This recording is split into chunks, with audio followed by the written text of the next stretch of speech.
if you look at the graphic, you can see the word teach, but then in the reflection you see the word learn. And I think that's an important image for me. There's some truth in that, I think, and the truth is teaching is actually more enjoyable when students are learning. And that's caused me to ask myself a question: is my job to teach or to make sure my students learn? And I think it's the latter, and so I've created a tutorial about enjoying teaching and revitalizing your course in order to do that. And of course the goal is to help my students learn again so I can enjoy teaching.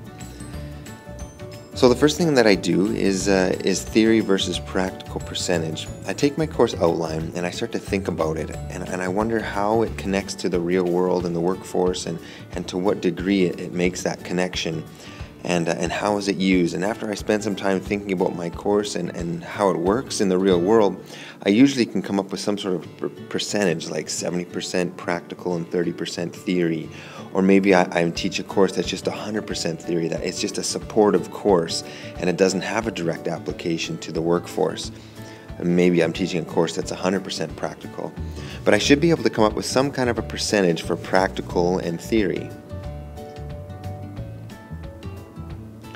Once I've done that, I need to move into what I call outcome matching. What I do is I take my outcomes from my course, and first off, when I think of outcomes, sometimes they get a bad reputation because you work on them for a little bit and then you sometimes forget about them or set them off to the side kind of thing. But for me, my outcomes are like a checklist. I get to check off the things I have taught or what I need to teach, and it just covers me and makes sure that I'm actually teaching what I said I was supposed to teach. And outcomes are also my essentials. I can look at my outcomes and start to strip them out if they're not relevant anymore to the workforce, and then I'm left with a course that really is essential and does have a direct application. But when it comes to outcome matching, what I do is I take that percentage I came up with, and for argument's sake, we'll pretend I'm working with the 70% practical and 30% theory.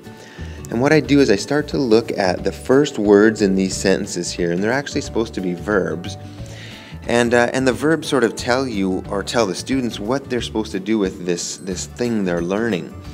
And so if I see that my course is supposed to be 70% practical and 30% theory, about 30% of the time I should see words like list and describe and recall and paraphrase and maybe discuss a little bit.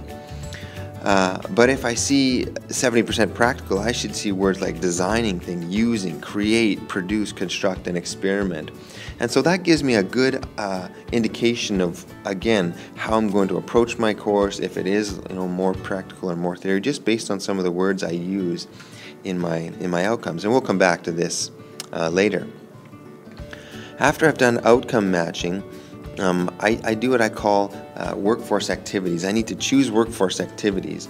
What I do is I think of the job or the career that has a direct application to my course, and I begin to create activities, real activities, that are performed in the workforce that I could reproduce in the classroom. I know I need to recreate them somehow, but I try to make sure that there's a direct link from the activity that I want to do in my classroom to an activity that they actually do in the workforce.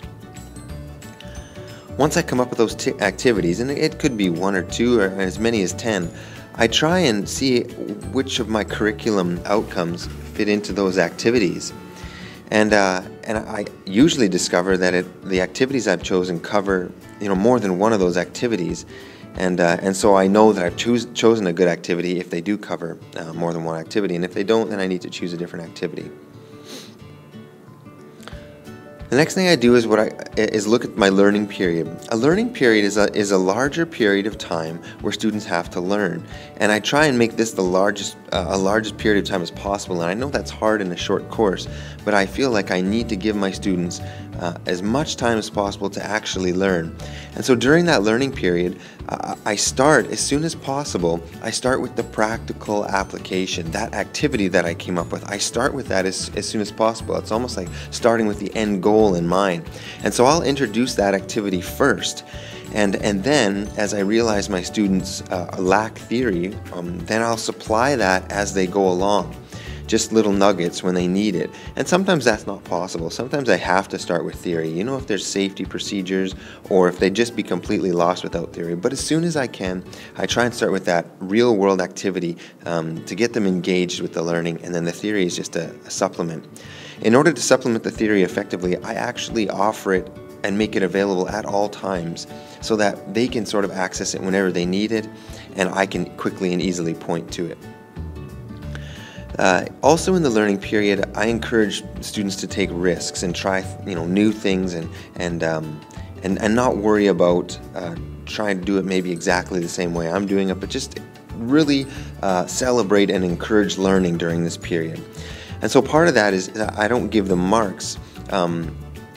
Sometimes marks limits the students, you know, they feel like they have to do exactly what I'm telling them to do, and they're sometimes a little apprehensive and want to do exactly what I'm saying, and so they'll hold back.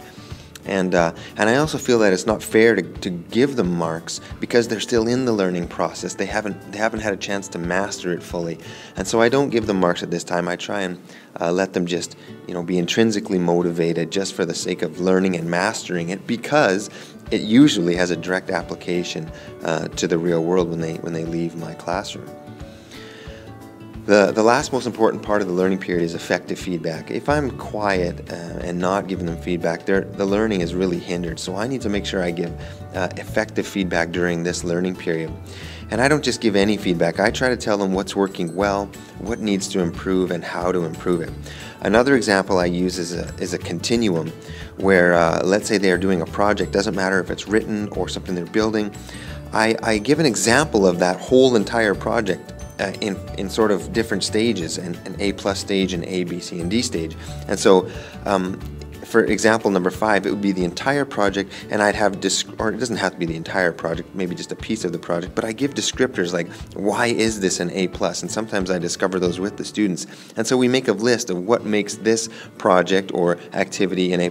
And then we do the same for the A, the B, the C, and the D, so that they can take their project or their piece of a project and measure it against the curriculum and get that feedback sort of whenever they need it.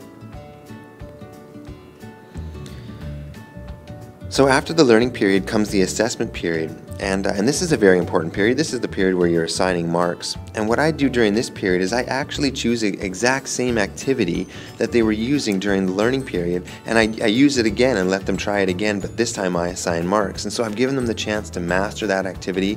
I'm not throwing them a curveball by suddenly giving them a different kind of assessment. I'm using the same kind of assessment or the same kind of activity that I was using during the learning period.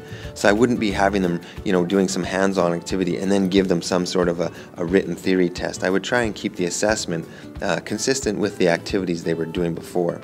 So I'm going to use the same activities and assessment. I'm going to supply them a marking guide ahead of time, and that's when I'm actually going to go back to my outcome matching. When I use those specific verbs, I want to make sure when I'm marking them that I try to mark for what I said they needed to know. So if they were supposed to produce, create, or construct, I'm going to try and mark according to that. Instead of just picking random things to mark, I'm trying to mark for the outcomes in my course.